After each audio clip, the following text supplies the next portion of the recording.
सभी छोटे बड़े श्रोताओं को सुनीता भटनागर का प्यार भरा नमस्कार।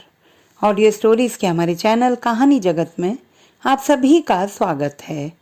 हिंदी कहानियों की श्रृंखला में आइए आज सुनते हैं गिरिराज शरण अग्रवाल जी द्वारा रचित कहानी अतीत।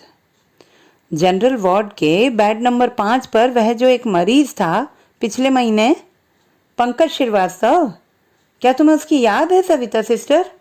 मैरिना स्मिथ ने अपनी साथी नर्स से कुछ शर्मीले भाव से पूछा। दोनों नर्सें डॉक्टर के साथ राउंड लेकर लौटी थीं और साइड में बने छोटे से केबिन में अवकाश के क्षण बिताने के लिए वार्तालाप कर रही थीं। 11 बजे थे। बराबर और आमने सामने बिछे हुए बिस्तर विचित्र सा उदास करने वाला दृश्य उत्पन्न कर रहे थे। सभी रोगी अपने अपने बिस्तरों पर चुप थे। कभी कभी किसी मरीज के खांसने की आवाज वातावरण की निस्तब्धता को तोड़ जाती थी।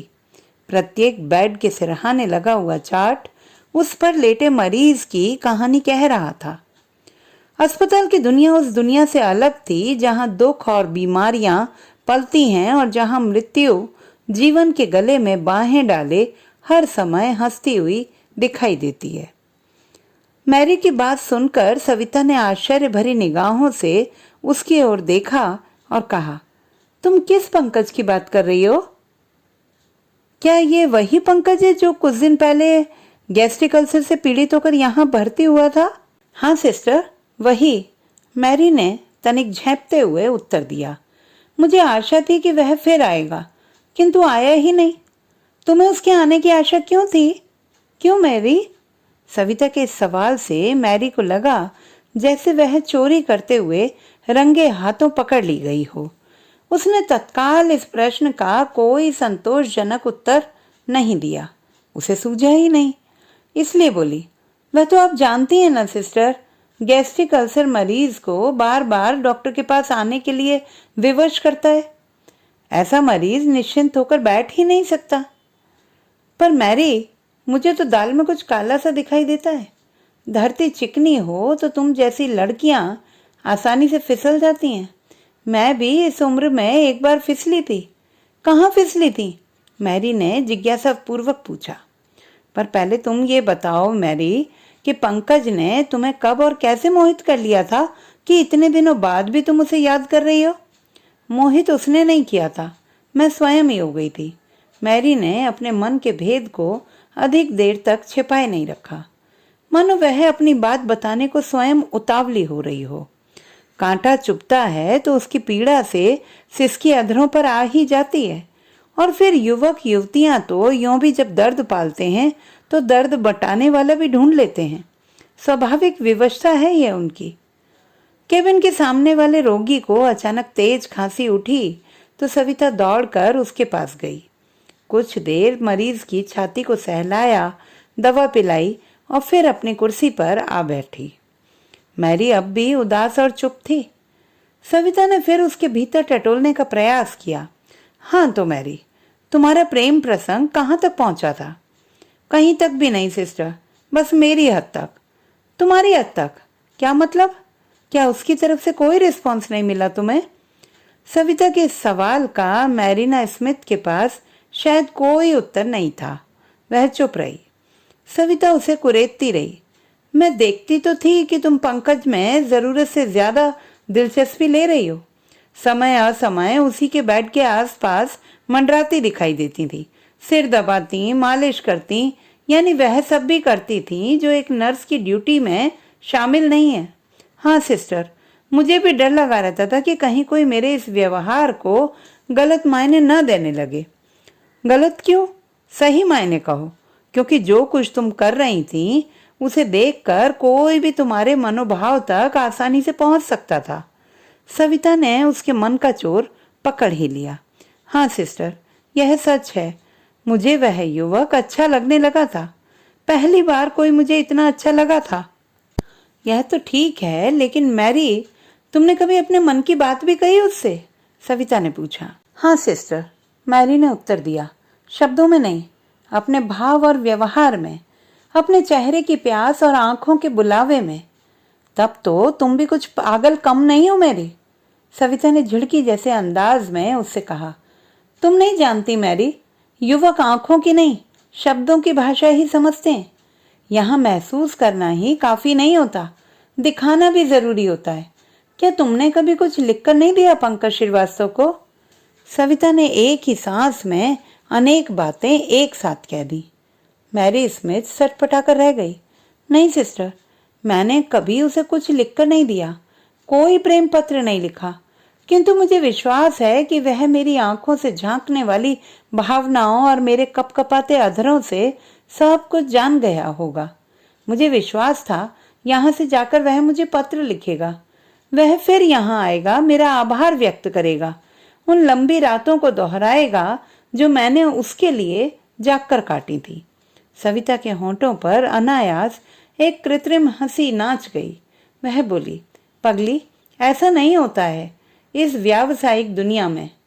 कुछ लोग होते हैं जो एक पक्षीय प्रीत किए जाते हैं और दूसरे पक्ष को इसका आभास ही नहीं होता जीवन भर। शायद तुम भी ऐसे ही लोगों में से एक हो। मैं भी कभी ऐसे ही मरी थी मैरी। हाँ मैरी ना, मेरी कहानी तो तुमसे भी ज्यादा रोमांचक है। सविता ने भूली बिसरी यादों की राख कुरेद दी। मैरी ने पूछा, तुम पर क्या गुजरी थी सिस्टर, मुझे बताओ। सविता पलक झपकते ही अतीत की ओर लौट गई। ट्रेनिंग के दौरान मैंने कृष्ण को चाहा, कृष्ण मोहन। यह नाम कितना सुंदर, कितना मनमोहक लगता था उन दिनों। मैं रात रात भर इस नाम के राजकुमार की कल्पना में खोई रहती। घंटों बैठकर उसे प्यार भरे पत्र लिखा करती। ये पत्र कभी पोस्ट नहीं हो सके मैरी। मैरीना स्मिथ ध्यान से उसकी बातें सुनती रही। वह आश्चर्यचकित थी। क्या सिस्टर, वह कभी आपसे मिलने नहीं आया? क्या कभी अकेले में प्यार भरी बातें नहीं की तुम दोनों ने? मैरी ने गुत्थी सुलझाने का प्रयास किया। नहीं मैरी, ऐसा कुछ नहीं हुआ। सविता ने हल्की हंसी हंसते हुए अपनी प्रेम कथा को आगे बढ़ाया। तुम आश्चर्य करोगी मैरी, मैंने 1000 से भी ज्यादा पत्र लिखे होंगे उसके नाम, सविता ने बताया। उन पत्रों के एक एक शब्द में मेरे मन की पीड़ा व्यक्त होती थी। उनमें मेरी प्यासी भावनाओं को अंकित किया गया था, वे भावनाएं जो मुझे किसी समय चैन नहीं लेने देती थी। क्या सिस्टर, उस युवक ने आपके किसी पत्र का उत्तर नहीं दिया कभी? मैरीना स्मिथ ने आश्चर्य से पूछा। नहीं मैरी, वे खत उस तक कभी पहुंचे ही नहीं। मैं तो केवल खत लिखती थी और उस चित्र को पूछती रहती थी जो मेरी राय में उस युवक का था जिसे मैं चाहती थी। एक और कठिनाई भी थी उन दिनों मेरे पास। मैं इन पत्रों को बहुत सावधानी से छिपाकर रखती थी अपने बक्स की निचली तह में। तस्वीर भी उन्हीं के साथ रहती थी। बक्स में हर समय ताला लगाए रखती थी। जब कभी बहुत उदास हो जाती तो अकेले में अपने पत्रों को पढ़ पढ़कर मन को धीरज बंधाती। उन दिनों मेरे साथ ट्रेनिंग में एक और लड़की थी, सीमा राजवंशी। वह मेरे प्रेम प्रसंग से परिचित थी।